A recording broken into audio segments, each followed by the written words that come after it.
My mind replays the last worrisome patient as I head back to the break room for a much-needed respite. Then the emergency pager blares, jolting me like a lightning strike. Adrenaline courses through my veins. "Major car accident coming in. Woman named Natalie Fay. Critical condition," my boss announces in his usual monotone, not even glancing up from his chart. His lack of emotion when announcing critical cases always strikes me.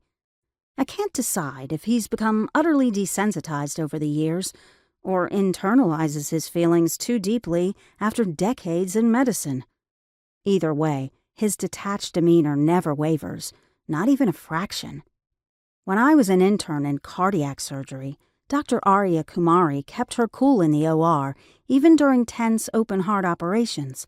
But afterward, you could see each patient affected her. Losing one completely devastated her. Richard seems to feel nothing at all. I rush after him down the fluorescent-lit hallway, heart racing, mentally preparing to do everything humanly possible to save this woman coming to us clinging to life. Just another adrenaline-filled day as a resident in the ER. My heart pounds erratically, echoing in my ears as we push through the double doors into the chaotic emergency room. "What's the situation?" Richard barks at the team swarming around the gurney. "Female, 32. ID confirms name as Natalie Fay. Major car accident based on paramedic report. Trouble breathing and seizures in the ambulance. That's all we know for now," a nurse briefs us urgently.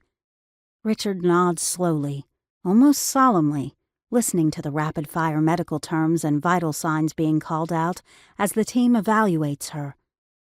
I can't help but glance at Natalie's broken body. She looks so vulnerable and small, lying there, battered and bloody, dark hair matted to her forehead. My stomach twists. "We're going to need to intubate to stabilize her," Richard announces. "Are you sure that's necessary already?" I question, without thinking. Richard glares at me, his blue eyes icy.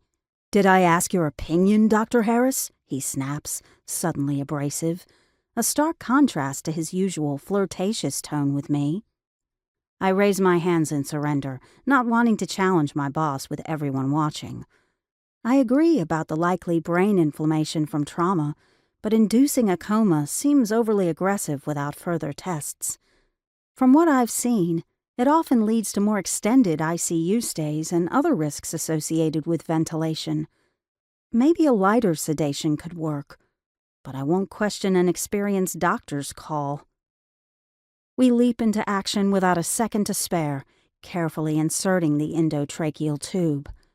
The room buzzes with tension, all of us holding our breath. Time seems frozen. "She's stable. Let's move her to the ICU," Richard announces, breaking the spell.